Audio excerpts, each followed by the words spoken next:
More than a year later, new details emerging about the WSU freshman who died of acute alcohol intoxication. We have more details on this case tonight. We do know that the variants are in the country. We do know that at least 2 of the variants are in the state. Those coronavirus variants are popping up all across the country. So tonight we're hearing from the top health officer in the county on how they're keeping a close eye on it here. And I'm Morgan Trout. 36 SPS bus drivers aren't working due to the COVID-19 pandemic. How parents are dealing with it. Snow is on the way. We have a winter weather advisory. Details coming up next.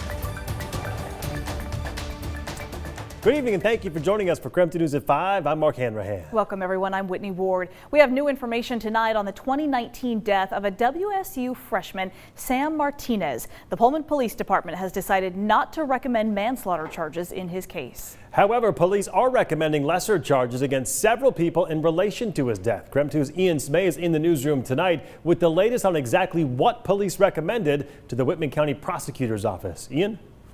Yeah, Mark. Pullman Police Chief Gary Jenkins said investigators did not have the evidence to recommend manslaughter charges, but other charges were recommended for 7 people in the case. Martinez was a freshman from Bellevue, whose family said loved soccer and sports in general. His mother described him as having a smile that could light up the room. According to the Pullman Police report, Martinez died from alcohol poisoning after an event at the Alpha Tau Omega fraternity in November 2019. The coroner's office said his blood alcohol level was .372 at the time of his death. According to the report, fraternity members told officers they noticed Martinez was drinking and they tried to get him to vomit, but they couldn't. They said they left him on a couch to recover. He was found unconscious and not breathing the next morning, 4 hours after he had died.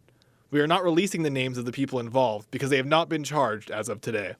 Police recommended charges for hazing and supplying alcohol to a minor for some of those involved. Hazing is a misdemeanor, and furnishing liquor to a minor is a gross misdemeanor. However, we should point out that the statute of limitations for a hazing charge is 1 year. We are past that point today. Chief Jenkins said they still recommended hazing charges because the evidence is there and they still want it documented. He also said the investigation was delayed because of the large number of witnesses officers had to interview, most of which don't live in Pullman full-time, along with forensics work. The Whitman County Prosecutor's Office can still decide to press manslaughter charges. They told us earlier today they are reviewing the recommendations. A WSU spokesperson told KREM today that they did not want to comment on the update. Whitney, Mark.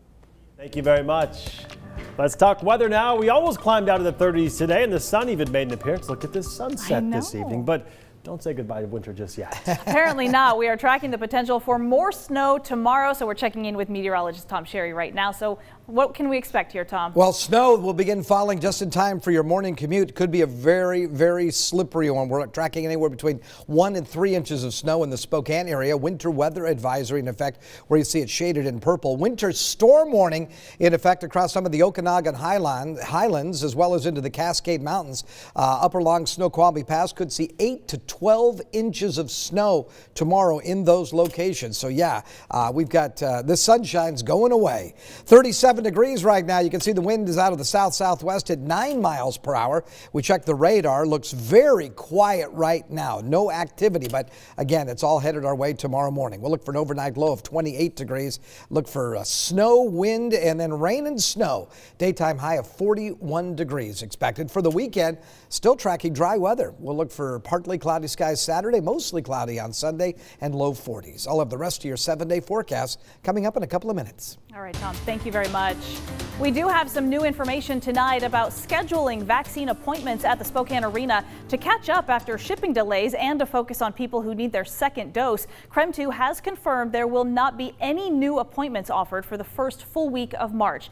Instead, the state says they're only going to be administering second doses to ensure that those people still get vaccinated within that 28-day time frame to make it the most effective. So here's what we know about what the next 2 weeks are actually going to look like. Yesterday, we know the arena just opened back up for the first time actually in several days because of those shipping delays from severe weather across the country. So now they have 8,000 doses to administer this week. That's 4,000 that were delayed from last week and then another 4,000 that would have been for this week. So now we know they are only going to be vaccinating those people who already had appointments this week or those who had to be rescheduled from last week.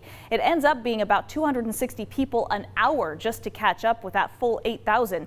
At this this point, though, we still don't know when the next group of people and when that next group of appointments will be made available. The Department of Health also isn't saying yet how people will be able to schedule those appointments because they don't yet have the website available. But for the latest on what we do know right now, plus a link to other places to get your COVID vaccine, just text the word vaccine to 509-448-2000. We'll send it all straight to your phone. New at 5 tonight, just minutes ago, Spokane Public Schools sent out a statement to parents about bus drivers testing positive for COVID-19. 36 bus drivers who contract with the district are off work due to contracting or being exposed to COVID-19. Some parents say this has caused widespread delays for the kids to get to school, partly because route changes and drivers have to pick up more kids now. Our Morgan Trow is live tonight with the latest from the district. Morgan? Mark, the Spokane Public Schools said that they've heard that Durham hasn't been following all of the safety measurements and protocols, but they are working with them. We spoke with families today about why they're concerned. Parents have had to be flexible regarding when their kids can go back to in-person learning. Almost a year after the pandemic began, parents say additional hurdles feel exhausting. You know, like I said, I don't know if the bus drivers had a convention and all were together and hung out, but something has happened. 36 bus drivers for Spokane Public Schools are off work right now. According to Durham School Services, half of the team members have tested positive for the coronavirus, and the other have been exposed and are being tested. Single mother of 3, Colleen Owens, has 2 kids who are in school learning, one in 1st grade and the other in 4th. She says the outbreak brings 2 main issues to light. First, her kids' health and safety. Second, being able to manage her finances. And also with the 36 drivers being out, that means the buses are being more filled. So that's more kids on the routes because they're having combined routes. I'm really lucky that I can even afford to drive them every day so far this week, because every day we've missed the bus. Her kids go to Balboa Elementary through SBS's HEART program. This means Owens and her kids are living outside of the school district. She says it is already hard enough living on a fixed income. Now, the bus route changes are eating into her budget. You know, usually I don't have money, truthfully. You know, and I wouldn't have gas the whole week to take them back and forth. And it gets embarrassing, but it's the truth, so. Her kids have missed the bus because she does not know when it will arrive. She says Durham told her it will come between 8 and 9, but with the cold winter, she doesn't want her kids waiting outside that long. She says every day she wakes up unsure if it's even worth it to have her kids learn in person, since she feels unheard by the school. The thing that would make it better is if the bus system or if the school would just communicate with us. We have reached out to SBS in Durham, who say they are working together to minimize delays. SBS also adds that they believe that no COVID-19 cases originated on the buses, and all of them were from outside of the workplace, but they are still investigating. Reporting live in Spokane, Morgan Trow, KREM 2 News. All right, Morgan, thank you very much. In the meantime, variants of the COVID-19 virus have increasingly spread across the country in the last few weeks. Several cases have now emerged over on the west side of Washington, sparking the Spokane Regional Health District now to keep a closer eye on the situation here locally. KREM 2's Brandon T. Jones tonight explains the information the district has so far. Right now, there are 3 COVID variants that have caught the attention of health experts. None have been found in Spokane County, but 2 have been discovered elsewhere in the state. According to the Centers for Disease Control and Prevention, viruses constantly change through mutation.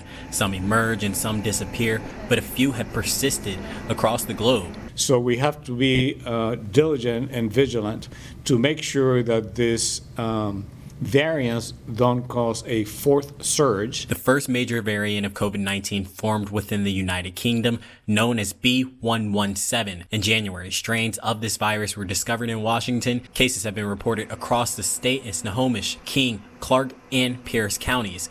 Now, just this week, a South African variant was discovered in King County. Does that impact how protocols are handled, or does it, change how phasing is looked at in terms of our region and our county? The way you prevent transmission of these variants is the same way you prevent the transmission of the wild type or the native type virus. Public health officials are still trying to figure out more details about these variants. Both variants found in Washington have been identified using genome sequencing, according to the Washington State Department of Health. It's likely that other cases will be discovered with continued surveillance.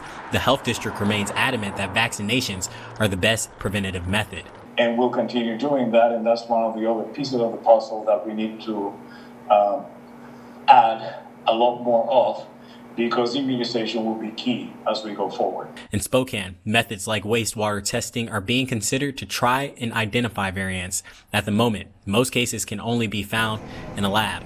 Researchers, officials from the city, and the health district will be meeting next week to discuss whether testing waters will be a valuable tool in discovering variants. From Spokane, Brandon T. Jones, KREM 2 News. All right, what can Brown do for you? Well, a local woman says a UPS driver saved her life without even knowing it. Coming up, we share the heartwarming story about exactly what happened. And before we head to break, here's what you can expect tomorrow morning on Up with KREM. We are almost exactly 2 months away from Bloomsday worldwide, and some of it is still under wraps, including this. I got a sneak peek, and you're going to see it only tomorrow on Up with KREM.